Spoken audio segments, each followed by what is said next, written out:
What a night. What an unforgettable ride. The 2025 Emmy Awards are officially in the books, and Hollywood gave us everything. Laughter, heartfelt tears, historic wins, shocking one-liners, and yes, even a gleeful scream on stage. Tonight, we're diving into the 3-hour spectacle that honored television's best at the 77th Annual Emmy Awards, and trust me, this wasn't your average ceremony. From Stephen Colbert making the whole room rise to its feet to a 15-year-old newcomer rewriting Emmy history, every single moment had something to say about where TV is right now and where it's going next. So buckle up, because this is the full story of the 2025 Emmys told in the words of the stars themselves. The evening kicked off with Nate Bargatze stepping into the daunting role of host for the first time. Known for his dry, everyman humor, Bargatze brought his signature understated style to a room brimming with A-listers. His big gimmick for the night was a clever twist on acceptance speeches. For every second a winner went over time, money was deducted from a donation to the Boys and Girls Clubs of America. For speeches that ended early, more money was added. It was risky, it was cheeky, and it gave every award moment an extra edge. Even John Oliver couldn't resist poking fun at it later in the show, firing off his quip, F*********. Nate Bargatze. That's a lot of money for you. The jab drew roars of laughter and showed how even the biggest names in the room were in on the joke. But before the awards even began rolling out, a truly special moment happened. Stephen Colbert, just 2 months after The Late Show was canceled, walked on stage as the night's first presenter. The reaction was instant. A thunderous standing ovation. Colbert soaked it in, paused, and with perfect comic timing delivered, "While I have your attention, is anyone hiring?" The line landed not just as a laugh, but as a pointed acknowledgement of the 200 staffers who will be out of work when his show shutters. It was sharp, it was heartfelt, and it set the tone for Colbert's night. When he later picked up the Emmy for Talk series, the room rose again. This time, he grew reflective, reminding the world why his voice has mattered for decades. 10 years later, "I have never loved my country more desperately." In just a few sentences, he gave us both comedy and soul. From there, the wins started rolling in, and for some, the victories were decades in the making. Noah Weil, forever remembered as young Dr. Carter on ER, finally became an Emmy winner after 7 nominations. His new role on The Pit earned him lead actor in a drama series, and the win was doubly sweet because the show itself also took drama series honors. Standing on stage, visibly moved, Weil looked straight into the camera and dedicated the award to real medical professionals everywhere. To anybody who is going on shift tonight or coming off shift tonight, thank you for being in that job. This is for you. It was the kind of speech that made the entire theater pause in quiet respect, the kind that reminds you TV is more than entertainment. It can reflect the real heroes in our lives. Of course, not every speech was polished. Some were raw, shocked, even hilariously unprepared. Seth Rogen, who helped co-create the studio, walked up to collect lead actor in a comedy series and couldn't hide his disbelief. "I've never won anything in my life," he confessed. Then he went on to share how, as a kid, he once bought a used bowling trophy at an estate sale because no one in his family ever expected him to win one himself.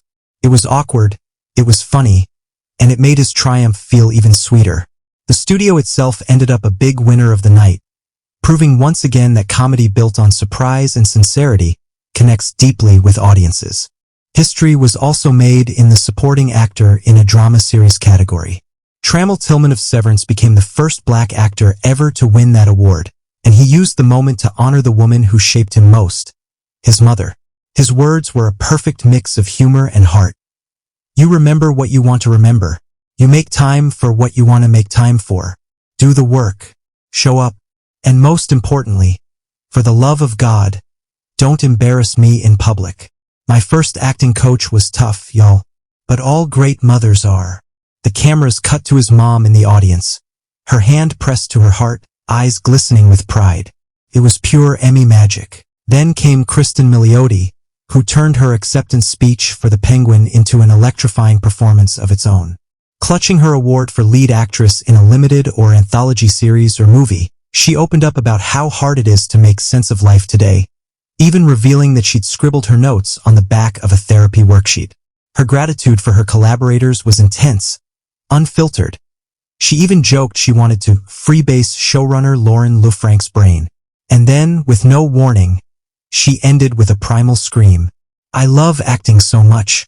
WOO," she shouted, shaking the room and sending social media into a frenzy. It was raw, it was wild, and it was unforgettable. The night wasn't without moments of reflection. Felicia Rashad introduced the In Memoriam segment with elegance and grace. She paid special tribute to her longtime on-screen son Malcolm Jamal Warner, who tragically drowned earlier this year at 54. "We remember them not just for their immense talent, but also for the way they made us believe in something bigger," she said. With those words, the screen filled with faces of beloved stars we lost, each one reminding us of the power of storytelling and the fragility of life. If Miliotti's scream was the most passionate moment, then Owen Cooper's was the most inspiring. Just 15 years old, the British actor from Adolescence made history as the youngest male Emmy winner ever. Standing on stage with wide eyes, his voice trembling, he declared, "I was nothing about 3 years ago. I'm here now." Then he looked out at the crowd, almost in disbelief, and added, "I think tonight proves that, if you listen and you focus and you step out of your comfort zone, you can achieve anything in life." In that instant, you could feel the industry shifting, the baton passing to a new generation.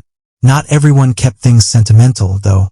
Hannah Einbinder, winning supporting actress in a comedy for hacks, used her time to fire off one of the night's few political statements.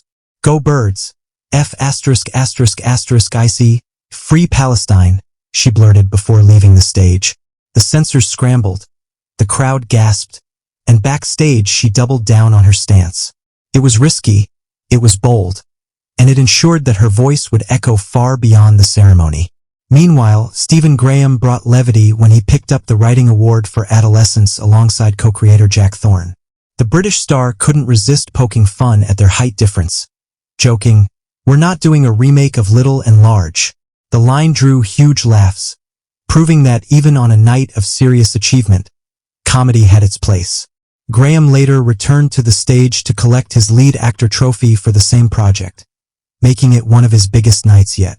And then there was Lorne Michaels.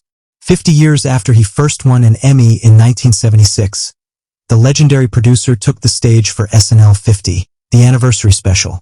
In his trademark dry style, he reflected, "I won this award for the first time 50 years ago in 1976.